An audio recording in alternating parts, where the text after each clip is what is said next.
This is Swiss and Chips, your British guide to Switzerland. Hello, this is Swiss and Chips and I'm Jo Fay. And today I'm going to take you on a walk with me through a neighbourhood in Bern. We're going to be starting off in Kirchenfeld and we're going to walk into the town centre. So it's September that I'm recording this.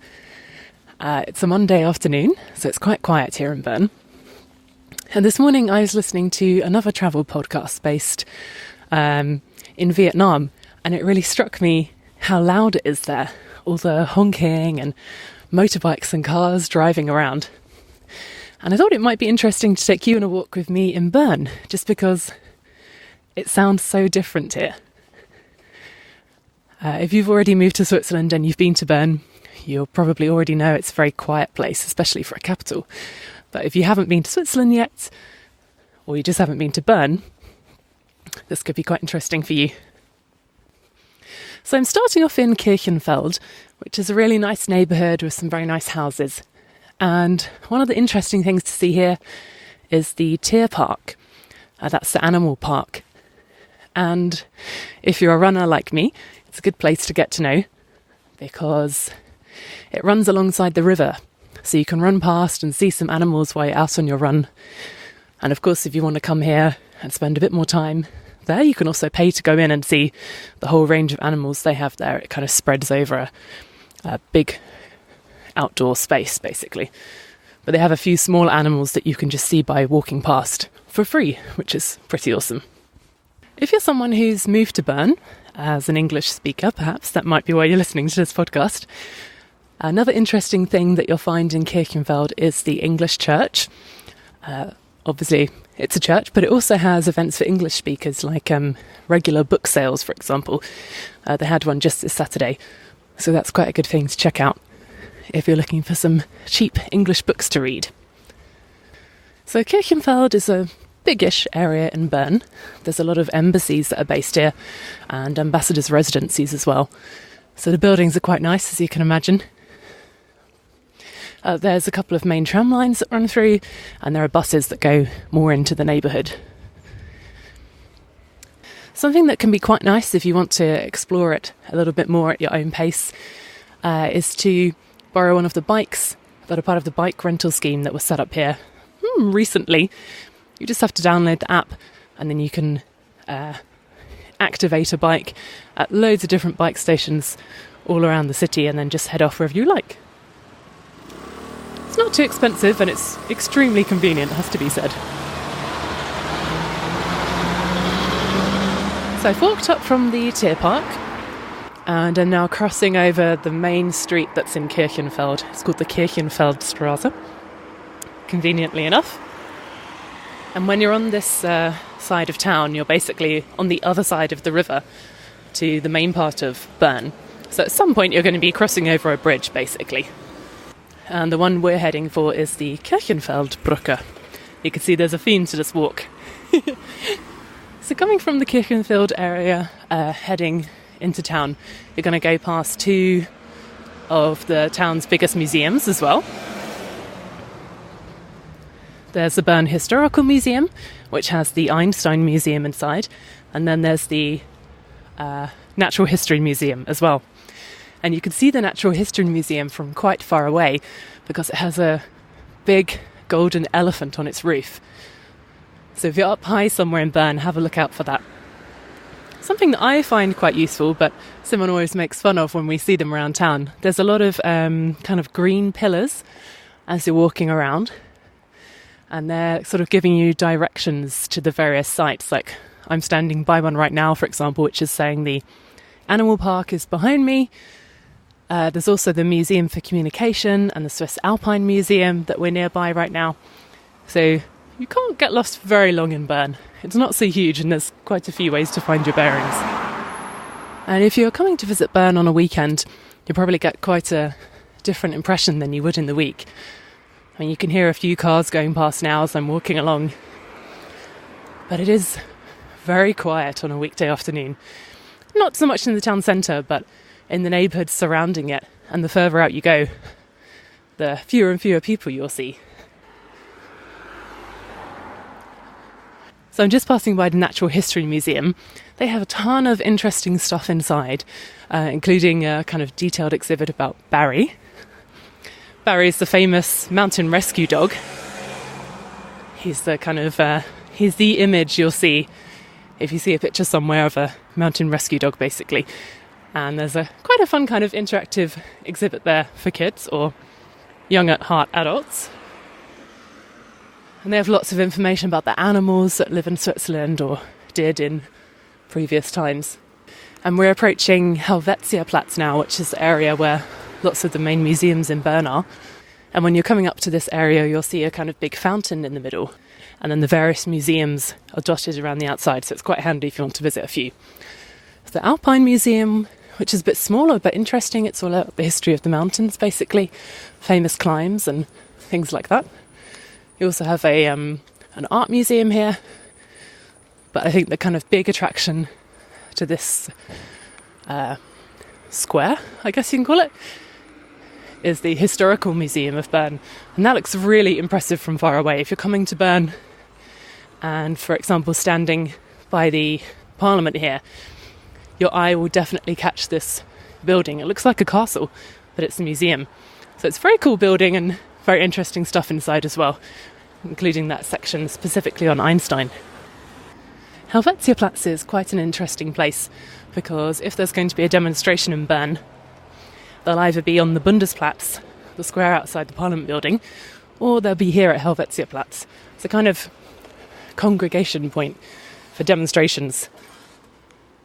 I think often they're meeting here and then walking over the bridge into town, for example, or the other way around. And if you're coming to Bern in the summer, there's a couple of outdoor bars that open up out here, which is really nice. The one outside the Kunsthalle, the art museum here that's just by the bridge, I opened a couple of years ago, and it's like a platform bar basically. It overhangs the river slightly, and it has trees inside it. It's really built around them. It's a very cool place to come for a drink. It's about a 10 to 15 minute walk from the Tierpark up to Helvetiaplatz, depending on how fast you're going and what you stop to see along the way. So now I'm on the Kirchenfeld bridge. I like this bridge a lot because you can see many of Bern's sights from this bridge. And I think if you come to Bern for a day trip and you're not planning on going to the museums that are there on Helvetiaplatz, there's a chance that you might miss this it's sort of a viewing point in a way, but it's not so high up. So from the middle of the bridge you can see Bern's Parliament building. And if you turn around and face the other way, you can see the Münster Cathedral. You can also see the Rose Garden just about in the distance. You've got the River Aare running underneath. That's the tram going by now.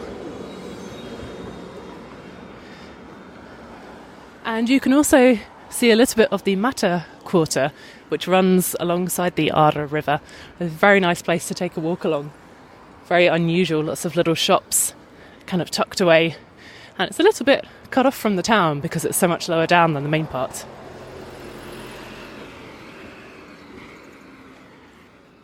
Standing on the bridge looking at the Parliament building, just to the right of it is the Hotel Bellevue, which is a very, very upmarket hotel here in Bern.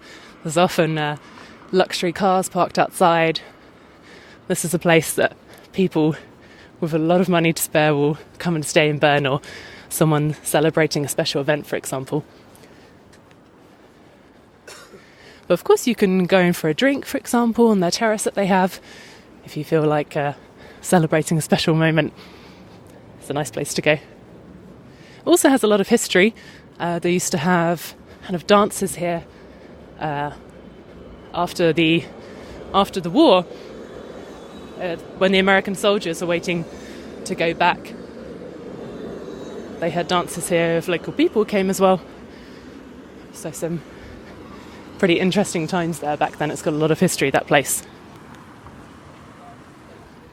So as you're reaching the other end of the Kirchenfeld bridge and you turn around, you'll see there's a big kind of green hill behind you. That's the Gurten. That's Bern's kind of mini mountain. And if you're coming to Bern, you should definitely go up there There's a really nice funicular that takes you up to the top. Or if you're feeling a bit more energetic, you can walk up there, of course, as well. You have great views from up there. There's a restaurant. It's just a nice place to spend some time outdoors, get some fresh air, see the city from a different angle. So I've crossed over the river now, and I'm in Bern. There's the casino building on my right. And I'm about to cross over this intersection here and head towards the Zytglogge, which is possibly the number one attraction in Bern, judging by the crowds of people who come and stare at it every day. So if you're here on a Saturday and you're walking in the direction with the bridge behind you heading towards the Zytglogge, you'll find a really charming street market here on Saturday mornings and early Saturday afternoon. It has all kinds of lovely stalls selling cheese, fresh produce, bread, flowers, meats, that kind of thing. So that's really nice to wander around, and you can take in some of Bern's historical buildings at the same time. Okay, I'm approaching the Zytglogge now, and there's already a huge crowd of people there. If you're going to come and see this, it's a good idea to read about it a little bit beforehand, because you really get a much better understanding of what you're looking at. I think we need a whole podcast episode to talk about it in detail. But there are basically different aspects of the clock that move. There are different kind of models and statues that rotate around depending on the hour. There's a cockerel that comes out. There are different statues and figurines that move around depending on the hour. There's a clock that tells the time, and there's another clock face that has kind of astrological importance. You can also go on tours inside the clock to see the inner workings too and find out lots and lots of information about it. But also just passing by and catching it chiming on the hour is very nice too. So something that's happening now, which I always find quite amusing, is the crowds that gather on the street here really take up the entire road. And if you heard that kind of beeping noise, there's a bus route that has to run through here on cobbled streets, and it's always battling to make its way through the crowds of people. It's quite interesting to see how this little city is dealing with the increased number of tourists that are coming.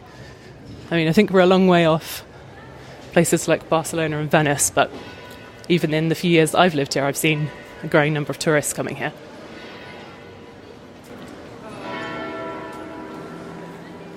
So 12 o'clock is obviously a really good time to come and see this clock. Just make sure you're on the right side of the tower, because it's a tower that's in between a lot of buildings, and it has a small tunnel that runs underneath it. And on one side, looks nice, but you won't see so much. On the other side, where there's generally a big crowd of people, is where you can see all the figurines that move around and the kind of moving components of the clock. So I've walked through the tunnel that came underneath it, and now I'm attempting to cross the road here. There's a junction here where you can either go to your right over another bridge that passes over the river into a different part of town, or you can go straight on and head in the direction of the train station. Just going to have to run to get out of the way of a tram. So lots of trams, buses, bikes, Vespers, taxis passing through here. So if you're standing taking a photo, then look out behind you, that's what I say. Okay. I'm walking through this part of town. It's cobbled streets. There are covered walkways with lots of different shops underneath. The closer you get to the train station, the more kind of mainstream chains there are.